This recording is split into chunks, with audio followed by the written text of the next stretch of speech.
Что делать, если вы не в паре в праздник 14 февраля? Два момента здесь скажу в видео. Первый момент — это техника, которая поможет уменьшить эмоциональные переживания негативные, которые у вас могут возникать по этому поводу. И второй момент — это момент касаемо уже процесса моделирования внутри психического, которое поможет вам создать те отношения, о которых вы мечтаете не только 14 февраля, но в принципе в своей жизни. Первый момент. Подумайте о том, пожалуйста, сейчас кто-то из вас знает это, кто-то впервые это услышит, но тем не менее поварите в голове, пожалуйста, мысль о том, что до XII века в головах людей вообще не было представления о романтической любви. Нам с вами, людям, которые живут в культуре голливудских фильмов, где романтическая любовь — это центральная тема практически, это представить крайне сложно. Нам кажется, что это так было всегда, и как же человек без романтической любви, это как-то и не человек, и жизнь впустую прошла. И когда вы смотрите биографии людей, вам интересных, когда вы общаетесь с кем-то, вам сразу интересно прояснить вот эту тему отношений, как влюблялся человек, какие у него складывались отношения и так далее. Да, это кажется, и если, например, у человека этого не было, не дай бог, это, ну, какой-то он не такой, неправильный, да, странный, и доверять ему нельзя, да? Вот настолько мы этим пропитались. Но еще раз, до XII века, то есть сравнительно, ну, в рамках эволюции, до недавнего времени у людей вообще такой идеи в голове не было, что должна быть романтическая любовь. Как эта идея появилась и развивалась, есть хорошая книга Роберта Джонсона «Мы. Глубинные аспекты романтической любви». Если вы психолог, вам будет интересна эта книга. Ну и в принципе она профессиональная для психологов, но она написана достаточно понятным языком, поэтому если вот вам это интересно поизучать, да, как идея возникла, да, сама идея романтической любви и, скажем, наследницей каких идей является эта идея, как она прижилась в обществе, вот, в общем, в этой книге можете об этом почитать. Но ну, в принципе, интересно про психологические механизмы влюбленности там описано. Вот. Но здесь я хочу просто вот об этом сказать, что так было не всегда. Это не какая-то, знаете, истина в последней инстанции, что вот в жизни человека должна быть романтическая любовь, иначе жизнь его какая-то неполноценная. Да, должна быть любовь, но кто или что является объектом этой любви, вот это представление изменялось в течение развития человечества, и еще раз представление о том, что это обязательно должна быть пара, ну вот партнер, да, с которым есть секс, ну то есть вот такая романтическая, да, любовь именно вот в паре, вот это представление возникло относительно недавно, и еще раз оно не является чем-то, да, истиной, там, продиктованной Моисею, да, Богом. Это то, что придумали люди. На эту тему хочу интересную цитату Энгельса вам здесь привести. Он пишет, что до средних веков не могло быть и речи об индивидуальной половой любви. Ну, половой можно заменить романтической. Само собой разумеется, что физическая красота, дружеские отношения, одинаковые склонности и тому подобное пробуждали у людей различного пола стремление к половой связи, что как для мужчин, так и для женщин не было совершенно безразлично, с кем они вступали в отношения. Но до современной любви было далеко. На протяжении всей древности браки заключались родителями вступающих в брак сторон. Да, ну, мы это знаем. И которые, эти стороны, соответственно, спокойно мирились с этим. Та скромная доля супружеской любви, которую знает древность, не субъективная склонность, а объективная обязанность, не основа для брака, а дополнение к нему. Да? То есть мы видим, что роль любви была минимальной. Смотрите, как интересно. Любовные отношения в современном смысле имеют место в древности лишь вне официального общества. То есть это было что-то непринятое в обществе, что-то такое маргинальное, что-то постыдное. Сейчас же наоборот, да, если у вас нет пары на 14 февраля, например, это стыдно, стыдно, стыдно, да, это вы тоже так вне общества, да, не зайдете в ресторан, потому что везде сердечки, там в магазине странно, или где-то, если вы там одна или один гуляете в этот день, да, то есть вы вне общества, вы маргиналом становитесь в этот момент. А вот относительно, еще раз, с эволюционной точки зрения, относительно недавно все было ровно наоборот. Если у вас была романтическая любовь, вы считались вне официального общества. И вот дальше Энгельс пишет, что пастухи, любовные радости и страдания которых нам воспевают Феокрит и Мозг, Дав Низ и Хлоя Лонга, это исключительно рабы, не принимающие участие в делах государства, в жизненной сфере свободного гражданина. Ну, свободный гражданин, да, в античности это был вот, ну, как такой высший класс условно, да, людей. Но помимо любовных связей среди рабов, мы встречаем такие связи только как продукт распада гибнущего древнего мира. И при том связи с женщинами, которые также стоят вне официального общества, с гетерами, то есть чужестранками или вольно отпущенными. В Афинах накануне их упадка, в Риме во времена империи. Если же любовные связи действительно возникали между свободными гражданами, то только как нарушение супружеской верности.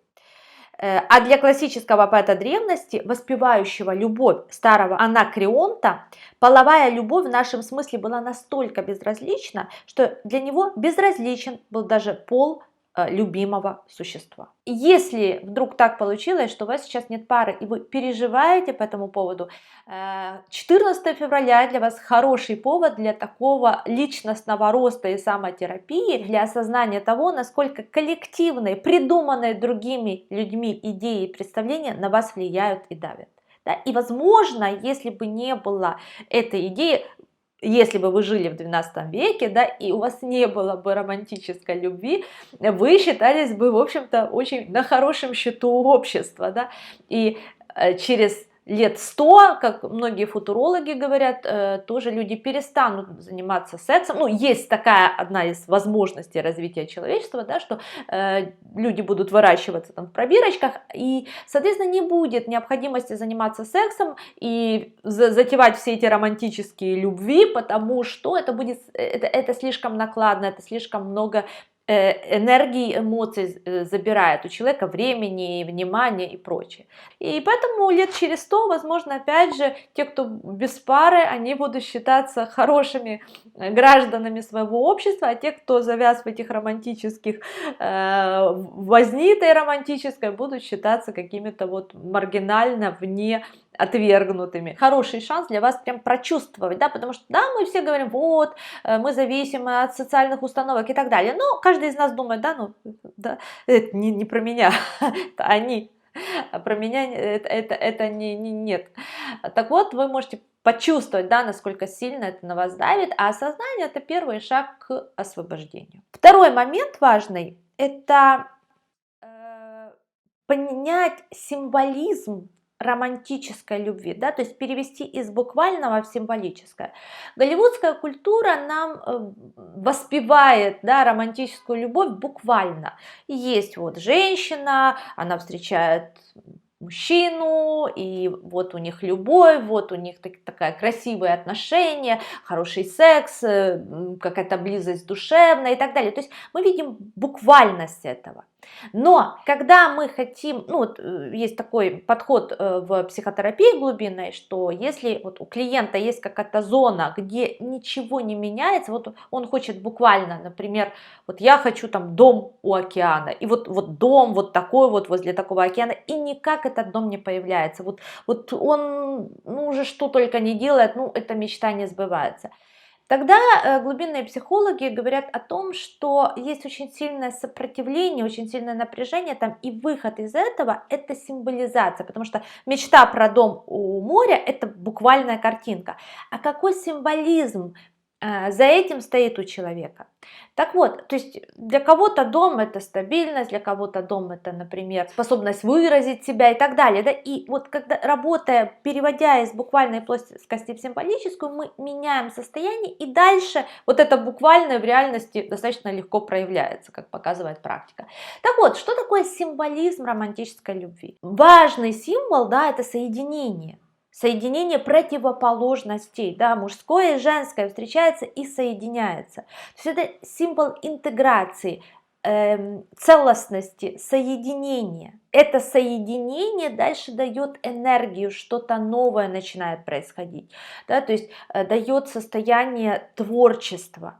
И вот по сути символически, да, значение вот того, что мы все хотим пережить. Да? Потому что, ну, на самом деле мы хотим не буквальную картинку, мы хотим состояние. Состояние соединения, состояние возможности быть собой, состояние целостности, да, вот которое, ну, когда вы влюбляетесь рядом с другим человеком, вы чувствуете, что вы как будто бы дома, вы можете быть сами собой, вы чувствуете энергию, желание творить, желание что-то создавать, да, и по сути хочется пережить вот эти состояния. И очень важно, да, нам кажется, вот я найду пару и буду так себя чувствовать. Но на самом деле все ровно наоборот, есть принцип первичности ментального состояния, и сначала вы так себя чувствуете, и только потом находите пару. Да? Когда у вас внутри есть уже это состояние целостности, состояние, что я сама собой, могу быть сама собой, да? Что я на своем месте, что я как будто бы дома, подъем энергии, вот тогда у вас появляется пара. Иногда хронологически в жизни кажется, что это наоборот, но психически, да, по логике вот нашей психики, это последовательность всегда такая. Поэтому подумайте прямо сейчас, где еще вы чувствуете вот это состояние, да, то, которое вы переживаете в паре, то, которое вы переживаете рядом с близким человеком. Понаблюдайте, возможно, это нюансы, какие-то маленькие грани этого состояния, но они точно есть в вашей жизни. И включайте у себя его почаще, подумайте, что у вас будет включать это состояние. Возможно, это что-то красивое, да, когда вы, например, наблюдаете красивую природу или красивые вещи, или красивые какие-то предметы искусства. Очень часто красота включает это.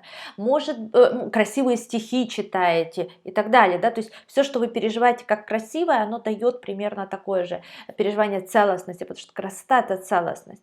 Возможно, что-то еще в вашей жизни. Возможно, когда вы время проводите там, с детьми, с домашними животными своими, это тоже может давать это переживание. И максимально ищите возможность включить у себя внутри это состояние. Вы можете проводить такие небольшие медитации ежедневные, когда вы вспоминаете это состояние, переключаете себя в это состояние, и вы увидите, что в реальности начнут происходить какие-то интересные вещи, и, скорее всего, вы увидите, да, того человека, который будет для вас самой лучшей парой, и дальше уже вы будете ярче те же состояния испытывать, находясь рядом с этим человеком.